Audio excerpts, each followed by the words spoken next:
babbareeda ta'e ijoolleedhaaf ta'e nama guddaaf ta'e walumaa galatti warroonni farnichara analiizaa jirtan akkasumallee mootu meeshaalee mana keessaa walumaa galatti waan akka majalisaa waan akka firaashaa walumaa galatti jechuudha wanna barbaadan guutuu ani isiniif geessuu hin dandeenye malee isiniif bita jechuudha hordoftoota kiyyaa waan babbareeda isaanii guutumaa guututti itti gaafatamummaa fudhadheetiin wajjadha waan dalaguuta akka kanaaf shakkii malee ajajatu dandeettan garuu waan geessuu hin danda'u. Egaa viidiyoon har'aa kopheewwan akkana babbareedan maashaallah tabaarakallaa kan hedduutu akka jaaladhe ayina lachuu kanatti bituuf ta'ee lakkoofsa dhabee jechuudha. Kunillee caama bareeda. Kun dubartiidhaaf isaan lamaanuu ayina tokkotti taasisaaf jedhe kanallee lakkoofsa dadhabee kanallee lakkoofsa dhabee jechuudha. Garuu kopheen lamaanuu kwaalitiidha. Egaa meeshaan birallee ni jijjiira haga viidiyoo kanatti waliin tura. Assalamu alaikum warahmatullahi wabarakatuh. Jirra jirtu warrooti jaalatamuu fi kabajamoo akkam jirtan fayyaa keessanii alaamanni saanamni keessan nagaas ni jedha warroonni biyya alaa jirtanis warroonni biyya keessan cinaa jirtanis hundi keessanuu akkam jirtan mee maal fakkaata dalagaan afyaan akkamitti ni jedha na bira bareeda alhamdulillah isin birallee bareeda akka ta'e abdiin qaba itti aansee mootu har'a kunoo isin deebi'eeti.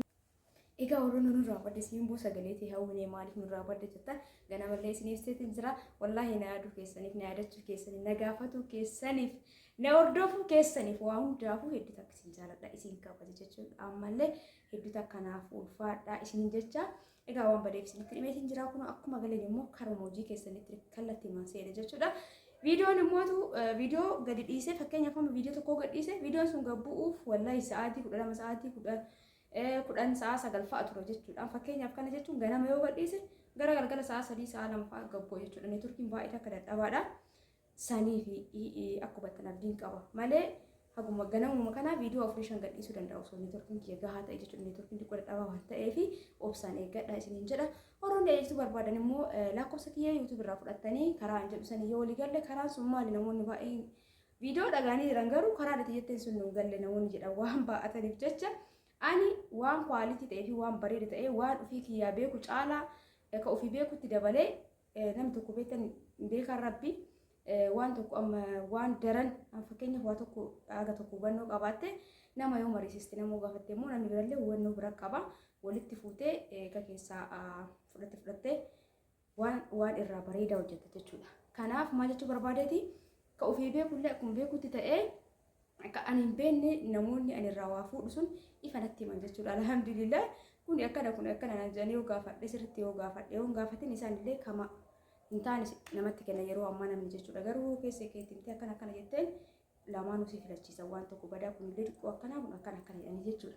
Kanaaf akkasitti gaafadhee waan bareeda guutumaan guututti gaafatamummaa kiyyaan isiniif dalagsiisa geessuu hin danda'u. Kunillee rakkoo ta'ee osoo hin taane badoomaaf ta'ee osoo hin taane ani waan natti hin tolleefan geessuu hin danda'u. Garuu waan barbaadanirra waan bareedaa isiniif ta'e isiniif qopheessee maatiin keessan dhufanii fudhachuu danda'an jechuudha. Haasawu isinitti dheeressee hordoftii walumaa gara viidiyootti deema.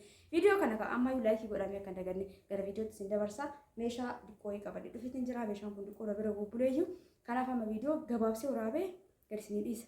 Gaafii fi yaada keessanillee bakka saanduqa koomentiitti barreessaa. Kana qofaa miti qeeqallee qabatta. Waan balleessee illee jiraadhe walumaa galatti yaada muraadde keessan bakka saanduqa koomentiitti barreessuu hin lagatiin hin jira turtii gaarii qabaadha gara viidiyootti isin dabarsa. Egaa hordoftoota kiyyaa meeshaan akkuma argitan kana hedduu baatus waan babbareeda itti aansee immoo nakamuu caalaa uffanni wanni ijoollee kunniin nama gammachiisa jechuudha. Ijoollee teessan surprise godhuu dandeettani. Meeshaa warri ijoollee keessaniif gaafii garagaraa na gaafataa jirtan viidiyoo nutti agarsiisi meeshaan tuutaan garagaraa biyya keessanii jira.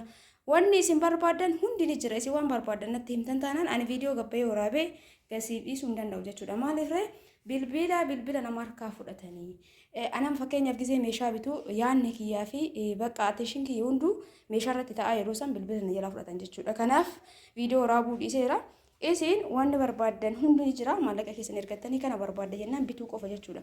Asii viidiyoo waraabee gana gadhiisee guyyaa tokko soo bilbila kiyya jalaa fudhatanii yuutuubiin kiyyaa rakkoo keessa gala jechuudha.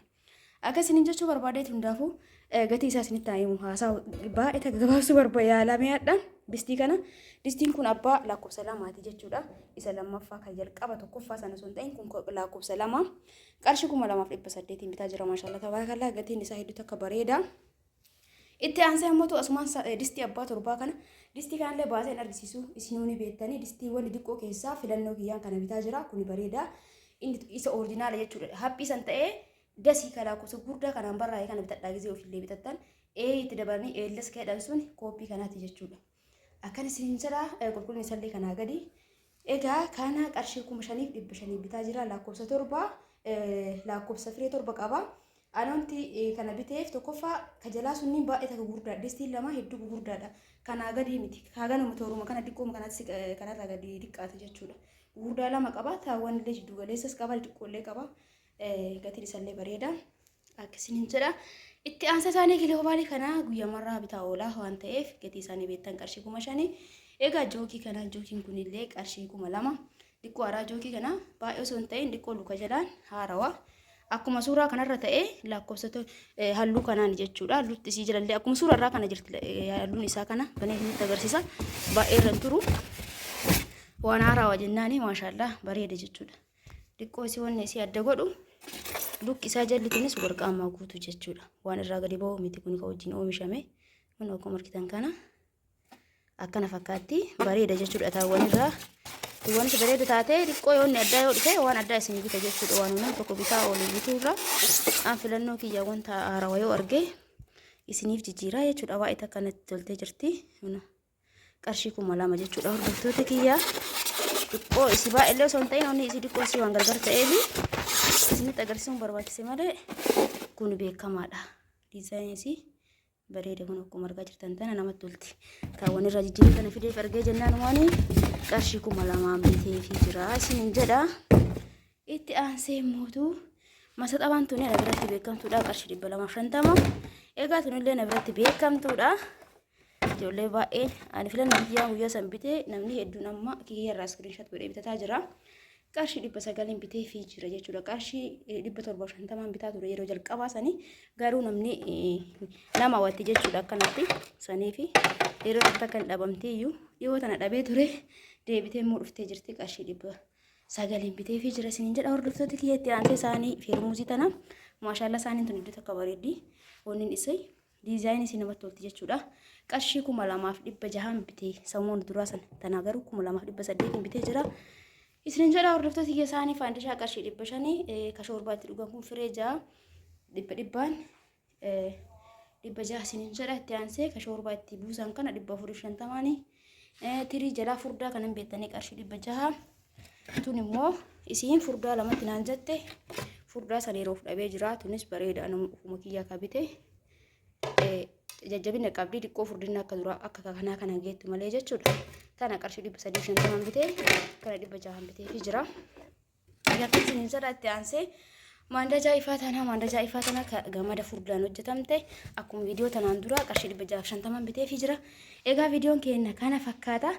Qajeelummaan meeshaa akkanatti isinitti agarsiin booda gara uffataa fi kopheetti isin dabarsaa. Silkii bakka takka kaayaa na waliin tura haga dhumatti. Waan masabbarraa waan gubbaa jiru isin kaa hijaabatanii lamatti naan jette hijaabni tuni kaawwanni kan qabne ni qannasa. Ni walaqasiin fakkaate hijaabni diimaadhaan oromoo.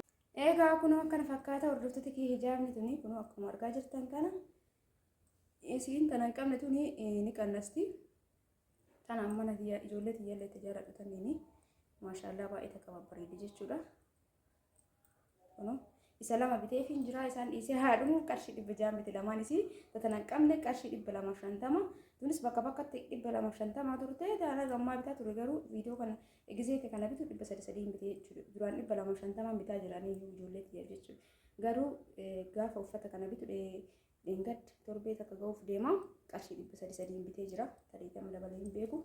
Isa lama biteefii jira jechuudha hordoftoota kiyya. Egaa itti aansee mootuu Egaa itti aansee immoo kophee kana biteefii jira. Kopheen kun isa bareedaadha. Isa bakka orijinaala jechuudha hordoftoota kiyya. Kan caalallee orijinaala biraandiin garaagaraa akkuma oomisha maqaa irratti hundaa'ee gatii dabalaa gatii hir'ata jechuudha. Sana waan ofii bareeda jedhee filadhe takka biteefii isiin garuu gama gatiin lashii naan jette gatiin lashii an fakkeenyaaf karaa irratti gurguran san fuudhee fiduu danda'a garuu nama gammachiisu jechuudha. Oromoonni meeshaa barbaadan meeshaa gadi bu'aan ana jeetina birri keessan yoo birriin isin hin geenne tasgabbaa ji'a 2-3 eega hojjettan booda bitatu dandeettan jechuudha waan bareedaa. Maaliif ri'a nama aatii meeshaa kanaa kama gatii lashii nan jettu gatii lashii ka karaa irratti gurguran qarshii 900 qarshii 700 500 jira garuu hin rabba'u. Gisee 2-3 uffatan addaan deddeema jechuudha. Kuni isa bareedaadha kunoo kana fakkaata. Tunis tana fakkaate tana hedduu takka hojii jaaladhe. lakkoofsi garuu amma fakkeenyaaf kanneen lachuu kanatti bita jedhee lakkoofsa tanaan dhabe kanallee wal fakkaataa bituu yaadee ijoolleedhaaf natti tola waan akkasii sunni kanatti illee lakkoofsa dhabe hundaafuu akkanatti fuudheefii jira. Tana qarshii 1400 bitee tana qarshii 1300 bite jechuudha hordoftoota kiyya. Egaa akkana isin jechuun barbaada warri meeshaa bituu barbaadan jalqaba baalaansii keessan siif godhaa eegas booda bitattan jechuudha dhuguun dhabu. Itti aansee boorsaa dhiyoo tana bitee boorsaa kana jaaladhee bitaa jira. Nuti agarsiisa waan ta'eef kanaan dura achiisitti nuti agarsiisuun ni qabu. Kana qarshii 200 kana qarshii 1,100 boorsaawwan gadi aan haga 500 jira. Garuu kwaalitii miti jechuudha. Kana banee isinitti agarsiisu illee hedduu ta'a waan ta'eef rakkoo hin qabu nuti agarsiisa. Garaagarummaa waan qabuuf isin amma namni biyya keessa jirullee ni beeka. Xiqqaa guddaa qabdi. Kun guddaadha. Ijoollee waggaa 10 waggaa 9 oli waggaa 12 13 ta'a jechuudha. Akkasii sadii qaba. Kama dhiyoo isinitti agarsiisanii ayi nama saniini kanallee addatti qaba waan kwaalitiidha jechuudha.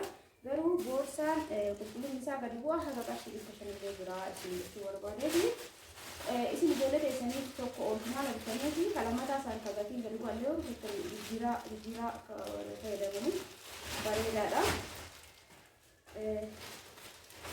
Viidiyoo waraabne malee meeshaa baay'ee bitee jira. Garuu viidiyoo waraabuu hin dandeenye. Egaa akkan isin jedha boorsallee namatti bitee filee akkuma argitan sana inni biraan mootu uffata dheengaddaa san antiin fiillee ture ijoollee tobbee darbii waraabesanii uffata sana eeggata akka barbaadan illee qorraatti ijoollee xiyyaa diima sana bitinaan jettee jechuun halluu diimatti kanallee lamuu jechuudha akka bitee kun diimaadha. Hadiyoo sun xiqqoo karattiin fissiqa jechuudha. Sanyii masaniin bitee kana maashaallah waa'ee takka bareedoonni isin itti agarsiisu hin jiru kama dheengaddaati. Qonni isaa kunillee irraa bayaa fakkeenyaaf amma ziippii kana irraa baasanii gisee ho'a kaa'uu danda'anii yoo barbaadan itti deebisuu danda'an jechuudha. Waan salphaa irraa baasanii itti deebisuu waan danda'an takka garaan isaa keessi mootuu jiraa kun akkuma dheengaddaati. Kana fakkaata isiniin jedha hordoftoota kiyya garaan isaa keessi wannidha. Maashaallah kun irra guddaati jechuudha. Fakkaata. Kana qarshii 2,100 bitee jabaa waan ta'eef jechaadha. 2,200 bitaa ture dheengaddaa kanan ammallee kanatu qarshii 2,100 bitame malee giddu galeessaa sun qarshii 2,000 bitame maashaallah baay'ee namatti tola. Qorraaf ijoollee keessan dirqama as teettanii bakkuma bittan teettanii onlaayiniidhaan maashaallah ijoollee gammachuu ijoollee arguu haala wanti nama gammachiisu jira jedhee yaadu. Egaa akkana kun jedha hordoftoota kiyyaa. Kunillee qabattoo qabaa dhiifama qabu qabattoon kun qabattoo qaba. Waan bareedaadha. Warroonni tuuttaa garagaraa barbaadan qamisii ta'ee tuuttaa ta'ee harka uffata bittu waan akka fedhii keessanitti isiniif bita jechuudha. Agarsiin malee waan barbaadaniif isinii bita kanallee kun barbaachisu saayizii jiddu galeessaati. Akkuma wal duraa duuba isaaniitiin kanallee qarshii 2,000 bitee jira. Hordoftoota kiyya. Egaa viidiyoo kana laayikii share gochuu hin dagatina. Itti aansee mootu inni dhumaa qamisii dheengadda bitaa ture keessa lama biteetu jira. Kunoo guddoodha. Guddatti biteefi uffata gisee bittan ijoollee teessan ijoollee shamara keessattuu kataayitii qabu bitaa fi taayitiin hedduutu akka barbaachisaa waan ta'eef dabalataa biratti osoo bittanii fi bareeda jechuudha. Taayitiin tun hedduu carqiidha.